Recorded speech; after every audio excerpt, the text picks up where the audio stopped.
I'm going to read what I got because I want you to know what I really think. I thought that Dave invited me to come to this because I'm a psychiatrist. And this is all about sanity, right? So political sanity in this country. And there is a saying in psychiatry that the first sign of mental illness is people who do the same thing over and over again and expect a different result. And if you've been watching what's going on in Washington, D.C. for the last 2 years, you've seen an awful lot of people do filibusters and a lot of other things over and over again as though they were going to get a different result out of it. So this is clearly a message to America that there are a lot of people who would like to see the political process operate differently. Now, the country is suffering from an insanity, and it's a type of insanity that's been created by misinformation and fear. The belief is that if you can make people afraid, you can make them do anything. That was, if you saw Fahrenheit 9/11, that was a line that I said for Michael Moore in that film because I believe it. If you can make people afraid, they are vulnerable to being pushed in a lot of directions that under a cooler moment they would not do. And you've seen a lot of that in the last 2 years.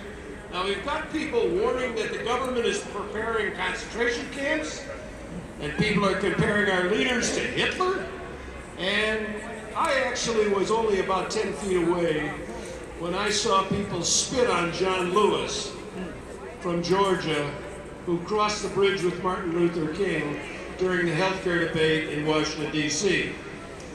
A few weeks ago, if you read the newspaper, you see that in Tennessee, a fire department came out, looked at a guy's house and said, "You haven't paid your $75. And they let the house burn to the ground. Now, the question that is in your mind and in my mind is, where is the common good? Where is the sense of what's good for all of us? And that's really what we should be thinking about, is how we help our neighbors. A recent acceptance of you're on your own mentality in this country is both, in my view, immoral, and it's unacceptable, and it will not work, and it's what's driving the turmoil in this country at this time. The anxiety that people feel, nobody cares about me. They are caring about themselves, and I'm left off the stage. Now, when I was a doctor in training back in Chicago many years ago, my professors taught me what the father of American medicine said, William Osler. William Osler said, listen to the patient. He's telling you what his diagnosis is. And all around America today, people are trying to tell us in the political process what their problems are. They need jobs, living wage jobs, not just any job, but a job you can feed your family on. And they're also looking for education for their kids and an opportunity for their kids to make it out into the world in a positive way because of the education and not buried in debt. Now, many Americans today, and this is where the insanity is, we say we're the richest country in the world, but we have more and more people where both parents work and they are still living below the poverty line. That is wrong. It should be unacceptable in the richest country in the world. Millions of kids go to bed at night hungry, abandoned, abused, neglected, or just plain forgotten. We throw kids out of the foster care system when they're 18. We give them all their goods, their earthly goods, in 2 garbage bags and say, you're on your way, kid. That's what we're doing in this country today. And it is not the American way, nor is it the way it should be. Now, David introduced me correctly when he said, he's not here as a Democrat, and I'm not here as a Democrat. Good ideas do not begin with a party label on it. Some of the best ideas came out of the Progressive Party of a guy named Roosevelt, Teddy Roosevelt, back in 1910. Workers' comp, Social Security, all these ideas came from the Progressive Party. So it isn't Democrats versus Republicans, it's whether we can come together for the common good in this country. And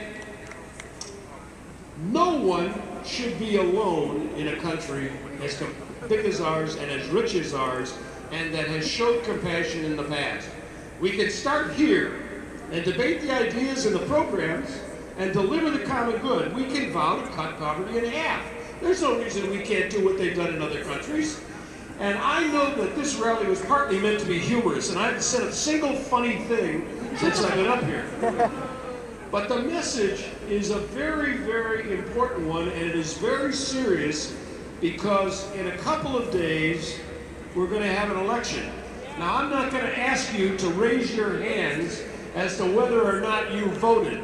But if you don't go home from this rally and vote, you simply aren't serious. A lot of people say it doesn't make any difference.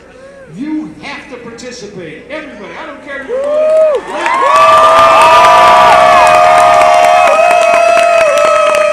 Now, there are always going to be disagreements in the United States.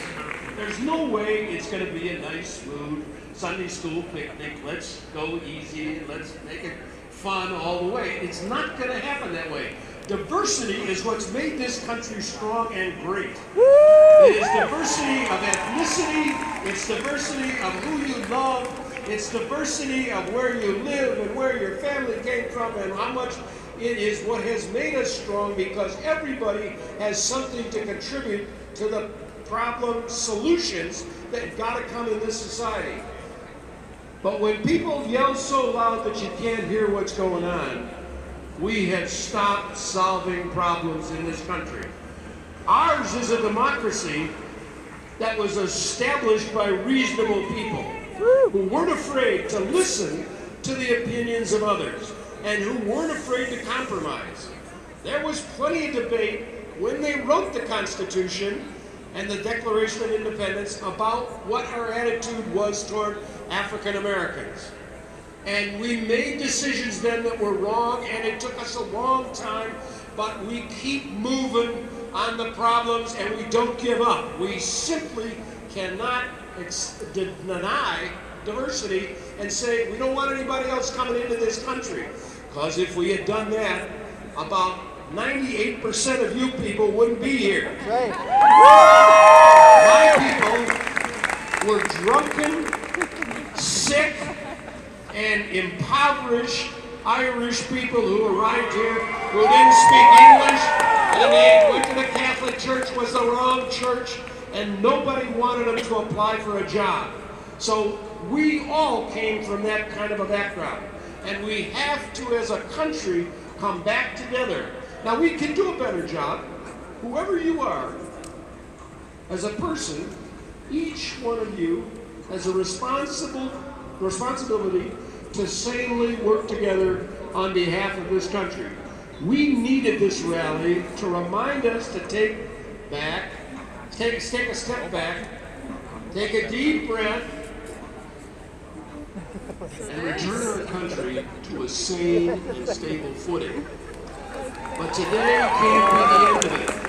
What's amazing is it took a couple of stand-up comics from New York to get us here. And my congratulations, my hat is off to them for what they've done. We will make this country a good place for everybody to live.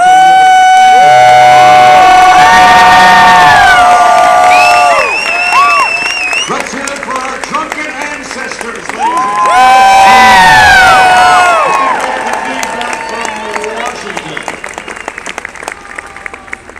Bring me the feed from Washington. In 10 seconds.